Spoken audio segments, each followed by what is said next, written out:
name is Patrick Kilty, and I am an associate professor in the Faculty of Information and the Cinema Studies Institute at the University of Toronto. My research mostly deals with the politics of technology in the sex industries and the materiality of sexual media.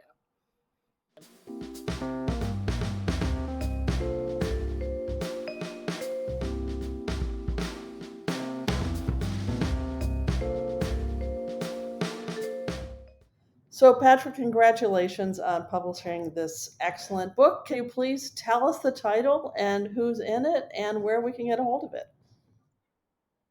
Yeah, so the title is Queer Data Studies, and it is published from the University of Washington Press, part of their Feminist Technoscience series. And you can get it off of the University of Washington Press's website, but it'll also be sold on all the major distributors online, and I know they distribute through other presses as well. So the book is about the way in which data shapes queer lives, and the ways in which queer people um, either want to be counted or don't want to be counted. The ways in which we summon data and avoid data.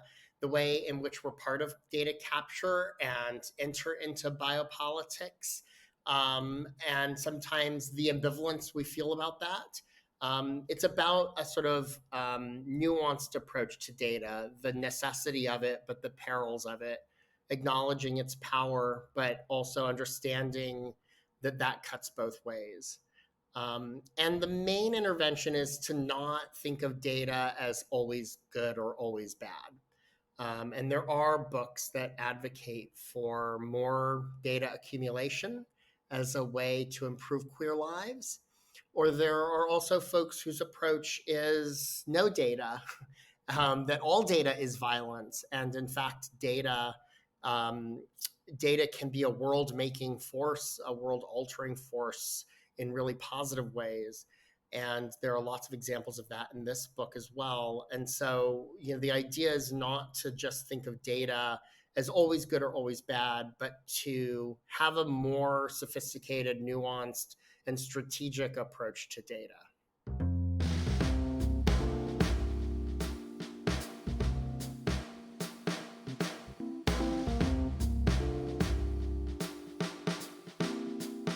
I noticed that several of the authors are working with the book Trapdoor, Transcultural Production and the Politics of Visibility, where the authors are really working with that Foucauldian concept of visibility as always being a trap.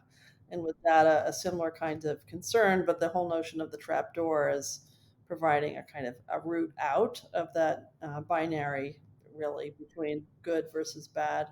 So, can you talk a little bit about some of the entries or the contributions that are taking a kind of more, let's just call it a kind of liberationist, if you will, or perhaps even reform approach to data as sometimes being data for good, if you will, in relationship to queer data? And then we can maybe talk about some of the ones that are perhaps taking a more pessimistic approach to data. A contribution in this book that understands the power of data, especially for for understanding queer health, would be Stephen Moldrum's article, HIV Data as Queer Data. But none of the contributions take a solely sort of pro or con, anti or pro data approach. But certainly that's a good example of the way in which data can be harnessed for queer lives.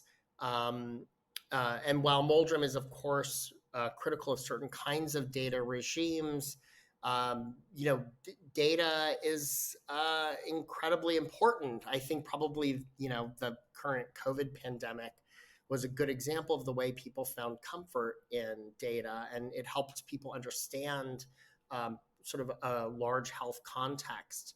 But that's not to say that data isn't its own, sort of rhetorical force that can be summoned against queer lives. And I think Stephen's especially interested in the kinds of health data that HIV clinics generate and the ways in which those clinics both save lives thanks to that data, but also create new forms of surveillance that regulate queer lives or that define risk in particularly narrow ways, or define health in particular ways that aren't always helpful for queer people.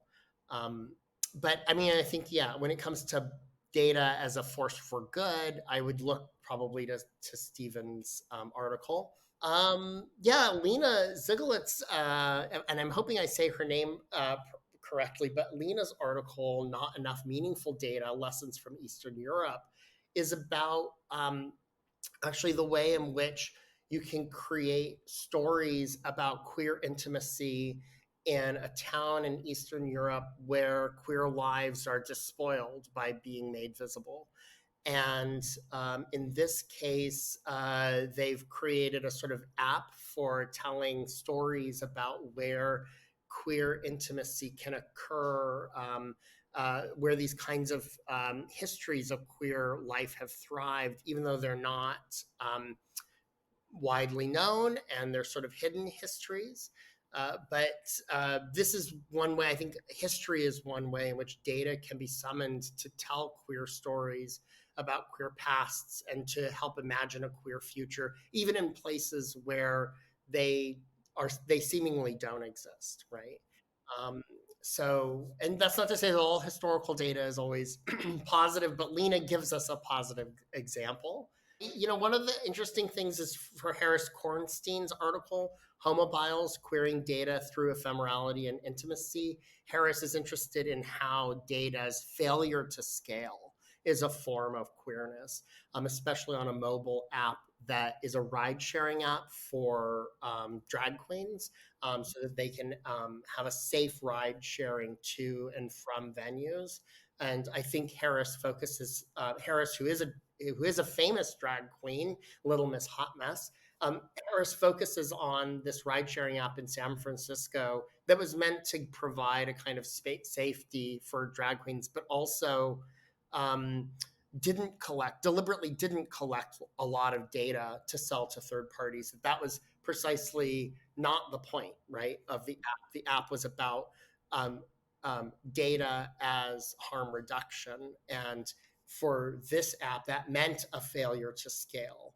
And so it's also thinking not just about data itself, but the ways in which data is part of a larger structure and or economy, and what that means, right? And how data can be queer by not actually participating in certain economies. Um, but that's, I think, a small data might be good data in that case. So. I was really intrigued to see a very capacious definition of data in your introduction. So, could you describe to our listeners or viewers what you are, what does the term mean for you, and how are you using it in the book? Yeah, we definitely take a capacious approach to data. It could include archival data, stories, intimacy, sound, research data, medical data, maps, police data, algorithmic modeling. And that's actually in keeping with other books that are about data studies and not necessarily about a particular kind of data. There's a now well-known book called uh, Data Feminisms. And in that book, they also take this broad approach to data. I think it's an understanding that data comes in a wide variety of forms, and that data looks differently to different people, not just to different academic fields, but to different communities, and what counts looks differently in different contexts. And so it's trying to understand, it's trying to sort of honor the different contexts in which data occurs, but it's realizing that like certain kinds of data don't get produced in certain contexts. And so you necessarily turn to less, I guess, formal forms of data, more informal kinds of data in order to make sense of the world and others. We start with a quote from Jose Munoz too, that's about how queer data. Well, we've interpreted Munoz as talking about data, but it's from his article Ephemera's Evidence, and it's about how certain kinds of data or certain kinds of gestures are deliberately meant to be ephemeral. They're meant to not be traceable to people outside of their epistemological sphere. It's meant to be a kind of informal form of data. And so we wanted to be open to data that was only for queer people, or data that was necessary because of a data loss, or because a certain context doesn't produce formal data. And so you necessarily have to, out of an invention of necessity, you have to think about data in different ways and tell stories using different kinds of data. And it's for that reason that we also rely heavily on Saidiya Hartman's critical fabulation as a way to understand, for example, a lack of archival data around, in the case of her research, around transatlantic slavery. And so how does one contend with that lack of data? For her, it's critical fabulation. It's about looking for data elsewhere, right? There's another term that came up that that I really loved, and I've encountered it some other places too, which is the notion of data creativity and the ways in which some scholars and artists and practitioners are using data to make different kinds of research outcomes, if you will, whether it's installation art, performance art, etc. Can you? And I noticed that some of the articles were kept referring to some of the same artists as well, and some were practitioners as well in your collection. Can you talk a little bit about this whole notion of data creativity and as it relates to queerness in this field?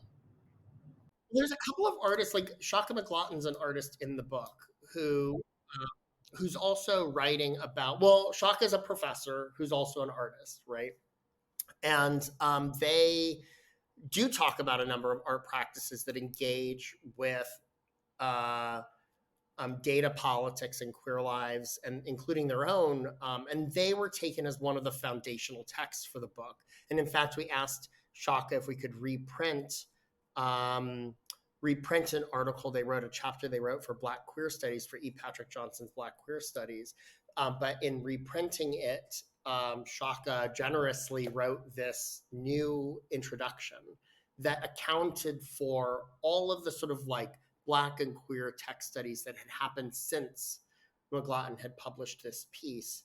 And in that art, and it's kind of amazing because you realize just how much Shaka McLaughlin or Zach Blass are foundational to a kind of like, if you could trace a genealogy of queer data studies. And in my introduction, I try to imagine what a genealogy of queer data studies would look like, even if no such thing actually exists. But it's remarkable how in trying to imagine what that genealogy looks like, these two scholars in particular, and really artists, keep coming up again and again, and it makes you think that maybe art practices are in fact foundational to a queer data studies.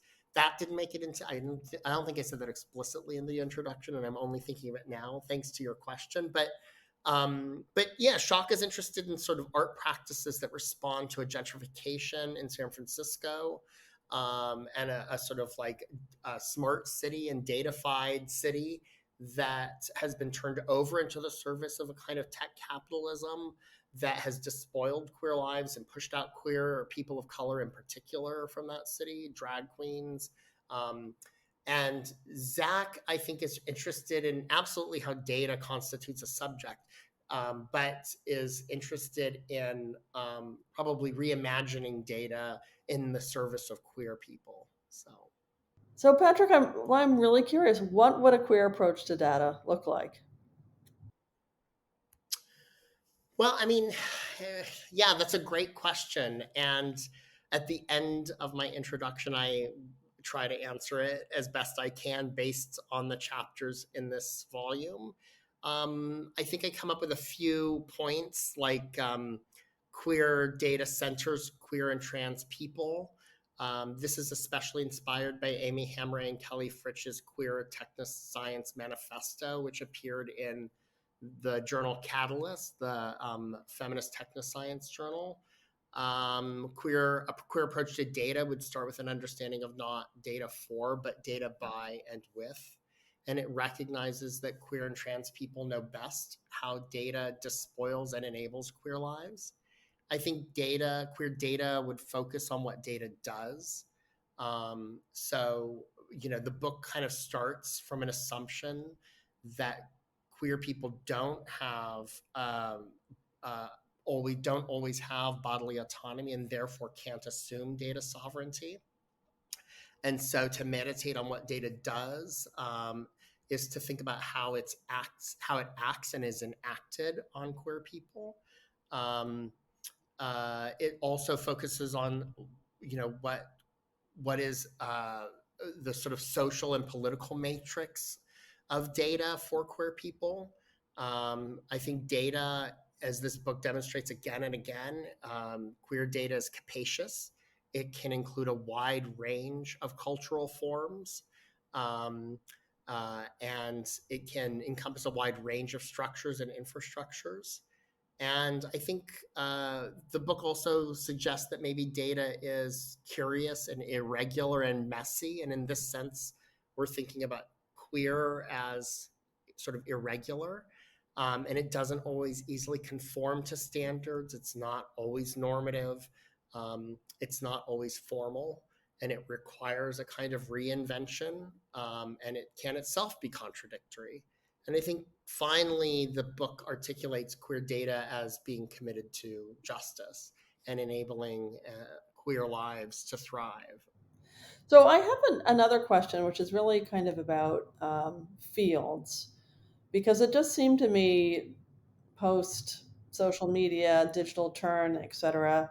There's lots and lots of emerging fields that overlap with each other, whether it's information studies, queer studies, trans studies, media studies, etc. And I'm just curious from your perspective about where you feel scholarship is emerging from, like which constellations of the academy, if you will, are most exciting around the production of new knowledge in these areas.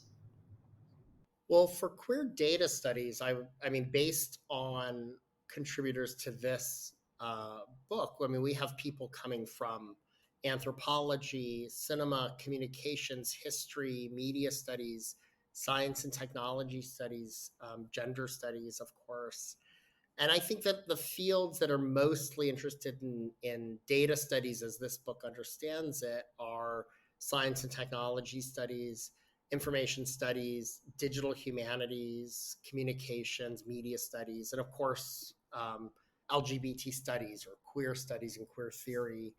But I mean, I think the book is also trying to not think of data as only something that happens within the university or that's produced within a research context within a particular discipline.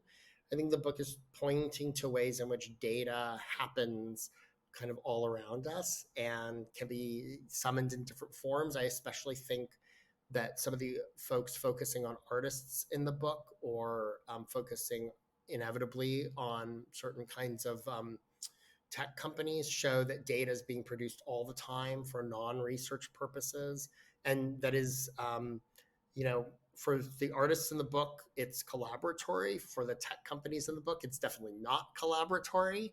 Um, this is data, that is not for or by and with people, but it's data that's for companies, and so I think that an understanding that while certain fields are absolutely interested in this topic, data is a much more ubiquitous phenomenon than any one field could possibly hope to encompass.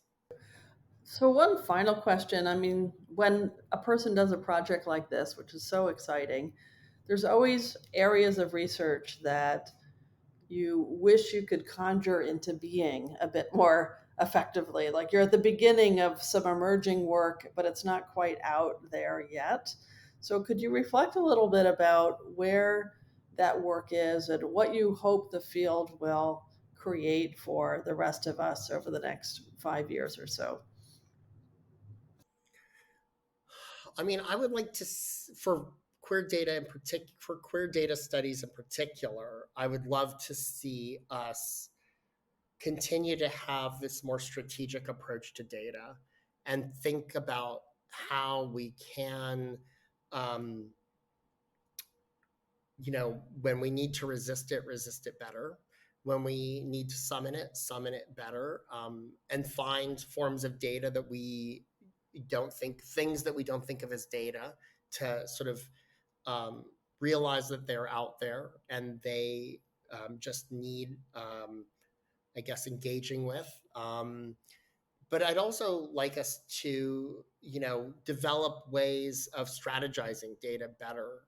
Um, and I think we're really good at sort of resisting certain kinds of data. We're interested in privacy.